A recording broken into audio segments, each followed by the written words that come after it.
வாழ்க வையகம், வாழ்க வையகம், வாழ்க வளமுடன். குரு வாழ்க, குருவே துணை. நம்ம சிந்தனைக்கு எடுக்க போகிற டாபிக் இன்றைக்கி என்னென்னா, மனம் ஒரு பொக்கிஷம். பொக்கிஷம் அப்படிங்கிற வார்த்தைக்கு என்ன அர்த்தம்?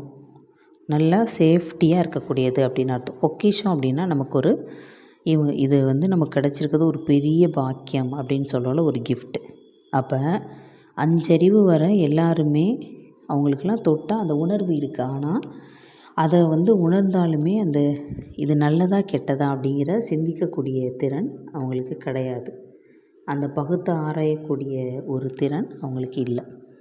அதனால தான் 5 அறிவு வர வாழ்கிற ஜீவன்கள் அவங்க வாழ்நாளில் அவங்களோட வாழ்வாதாரத்துக்கு என்ன தேவையோ அதை முடிச்சுட்டு அவங்க வாழ்வை நிறைவு பண்ணிக்கிறாங்க. ஆனால் நம்மளுக்கு இது சரி தவறு, ஒரு செயல் செஞ்சிட்டோம்னா அந்த செயல் எப்படி நடந்தது, எதனால், ஏன் இந்த மாதிரி செஞ்சோம் அப்படிங்கிறதெல்லாம் நம்ம சிந்திக்கிறோம் இல்லையா? அப்போது நமக்கு அந்த சிந்திக்கக்கூடிய திறன் இருக்குது. அதுதான் அனுமான அறிவு, அதுதான் மனம். அப்போது மனம்னா நம்ம என்னன்னு சொல்கிறோம்? எண்ணங்களின் தொகுப்பு மனம்.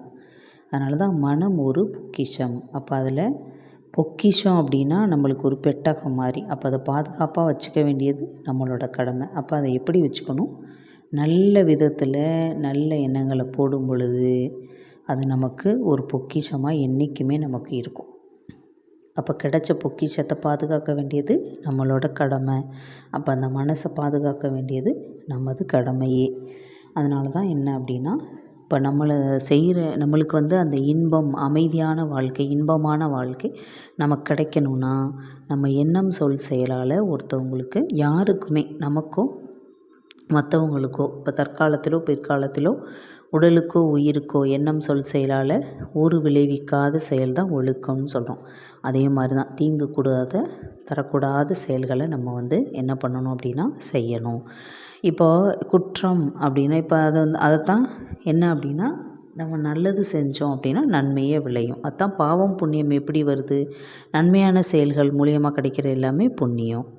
இப்போ நம்ம தீங்கு செஞ்சிட்டோம் அப்படின்னா அது செயல் விளைவு எப்படி இருக்கும்? தீமையாக தானே இருக்கும். அப்போ அது பாவம். அதனால தான் மதவாதிகள் தவறுகளை பாவம் அப்படின்னு சொல்கிறாங்க. அரசியல்வாதிகள் என்ன சொல்கிறாங்கன்னா குற்றம். சிந்தனையாளர்கள் மட்டும்தான் நம்ம பண்ணுறது தவறு. அப்போ அந்த தீய எண்ணம் தான் தவறாக விளையுது. அப்போ நல்ல எண்ணங்களை நம்ம போட்டு மேலே மேலே மேலே நம்ம கொண்டு வரும் பொழுது நம்மளோட பதிவுகளுமே நல்ல பதிவுகளாக வரும்.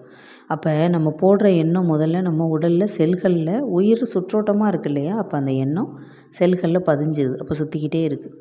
அப்போ திருப்பி அது என்ன பண்ணுது? எண்ணெய் வடிவில் மூளை செல்கள்லையுமே அது பதிஞ்சிருது இல்லையா? அதுக்கப்புறம் நமக்கு கருமையத்துலேயும் பதிஞ்சிருது அலை வடிவில். அது நம்மளை மட்டும் இல்லை, நம்ம சந்ததிகளையும் சேர்த்து அது பாதிக்குது. அதனால தான் ஒரு போடுற எண்ணம் எங்கெல்லாம் நம்ம உடல் சார்ந்து பதியுது, அப்போ வான்காந்தத்துலேயும் அது பதியுதில்ல. அப்போது நம்ம போடுற எண்ணம் எப்போவுமே நல்ல எண்ணங்களா, நன்மை தரக்கூடியதா, நம்மளுக்கு மட்டும் இல்லை பிறருக்குமே நன்மை தரக்கூடியதா, நம்ம சொல்கிற சொல்லாகட்டும் செய்கிற செயலாகட்டும் மற்றவங்களை எந்த விதத்துலேயும் காயப்படுத்தாத வகையில் நம்ம செய்யணும். அதனால தான் காரணக்காரிய விளைவு அறிந்து செய்யும் பொழுது, நல்ல செயல்களை செய்யும் பொழுது நமக்கு நல்லதே நடக்கும். அது தீமையான ஒரு இதை நமக்கு தேடி போயிட்டோம், இல்லை நம்ம அறியாமலே தீங்கு செஞ்சோன்னாலும் கண்டிப்பாக அதற்கு விளைவு இல்லாமல் இருக்காது. இப்போ செயல்னு ஒன்று செஞ்சோன்னா விளைவு இருக்கும். அதுதான் இயற்கை சட்டம், இயற்கை விதி, மகரிஷி சொல்கிறாங்க இல்லையா? அப்போது கண்டிப்பாக செயலின் விளைவாக வருவது இறைநிலை அப்படின்னு நம்ம உணர்ந்தோம் அப்படின்னா நம்ம தீங்கு செய்ய மாட்டோம், நன்மையே செய்வோம். அப்போ நம்ம எப்போவுமே அமைதி நிலையை நோக்கி ட்ராவல் பண்ணணும் அப்படின்னா நல்ல செயல்களையே நமக்குள்ளே போட்டுகிட்டே இருக்கணும். அசப்போட போட போட நம்மளோட செல்கள் புனிதமாகிறது மட்டும் இல்லாமல் நம்ம உடல் செல்கள், மூளை செல்கள் ரெண்டுமே இதாகும், நல்ல ஒரு செயல்பாட்டில் இருக்கும். நம்மளோட கருவு மைப்பும் எப்படி இருக்கும் அப்படின்னா, அதாவது வித்து மையமும் நம்மளோட உயிர் மையம், காந்த மையம் எல்லாமே என்னது? நம்மளோட கருமையம். அதில் பதிகிற அந்த எண்ணங்களுமே நல்ல எண்ணங்களாக நமக்கு பதியும் அலை வடிவில். அப்போது நம்மளை சுற்றி நல்ல ஒரு வைப்ரேஷன் இருந்துகிட்டே இருக்கும். அதனால் நம்ம என்ன பண்ணலாம் அப்படின்னா, தவநிலை நமக்கு நல்லா கிட்டும். நல்ல பயிற்சி முறைகள் நல்லா ஆழ்ந்து பண்ணலாம். நம்மளோட பதிவுகளை கழிக்கக்கூடிய ஒரு நல்ல வாய்ப்பு. அதனால தான் மனம் அது செம்மையானால் மந்திரம் ஜெபிக்க வேண்டாம் அப்படின்னு சொல்கிறாங்க.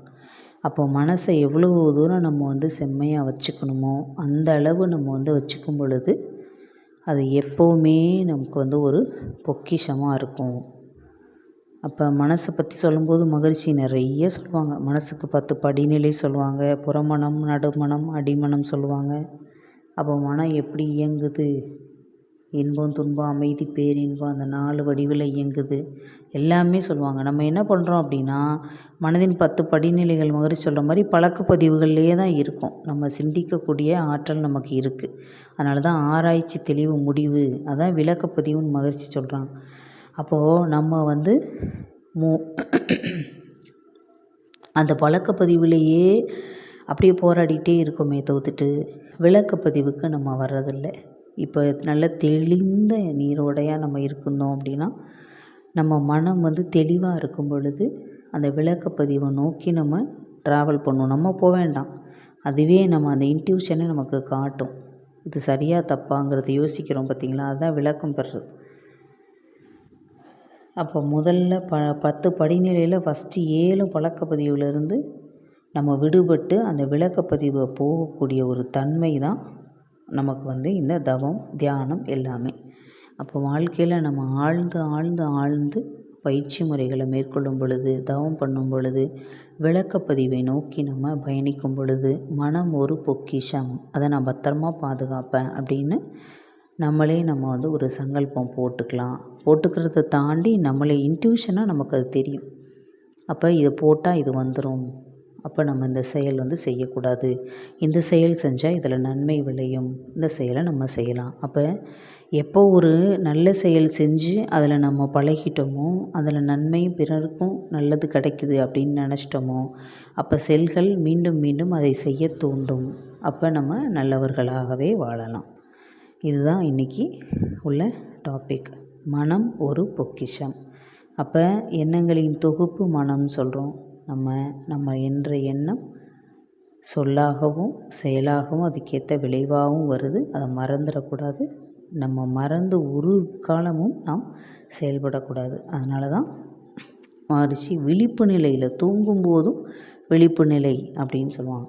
அதாவது இமைப்பொழுதும் எண்ணெஞ்சில் நீங்காதான் தாழ்வாழ்க அப்படின்னு அழகான இறையான முழுமை பேரில் நம்ம பார்க்குறோம் இல்லையா. அப்போது அந்த ஒரு க்ஷணம் கூட நம்ம அந்த காலம் கண் சிமிட்டும் நேரம் அப்படின்னு சொல்கிறாங்க. அப்போ அந்த ஒரு க்ஷணம் கூட நம்ம என்ன பண்ணக்கூடாது, நம்ம விழிப்போடு இருக்கணும். அந்த எண்ணம் போடுற எண்ணம் ஒரு ஃப்ராக்ஷன் ஆஃப் செகண்டுக்குள்ளே நமக்கு செயலுக்கு வரும். அப்போது அந்த டைமிங்கை நம்ம என்ன பண்ணணும் அப்படின்னா கரெக்டாக நம்ம யோசித்தோம் அப்படின்னா என்றைக்குமே நம்ம தவறை நோக்கி ட்ராவல் பண்ண மாட்டோம். சரியான முறையில் பாதையில் தான் நம்ம போயிட்டுருப்போம். அப்போ நமக்கு சரியானவைகளே நடக்கும். ஞானிகள், மகான்கள் இவங்கெல்லாம் அவங்க அந்த வழியில் வாழ்ந்த மாதிரி நம்மளையும் கூட்டிகிட்டு போகிறாங்க. நம்மளும் அப்படி ஆழ்ந்து செயல்படும் பொழுது மனம்ங்கிறது ஒரு பொக்கிஷம். புலன்கள் வழியாக எப்படி அதை நம்ம பயன்படுத்தணுங்கிறது நமக்கு தெரியும். அதை முறைப்படி பயன்படுத்தி மனதை பொக்கிஷமாக வைத்துக்கொள்வோம். வாழ்க வளமுடன்.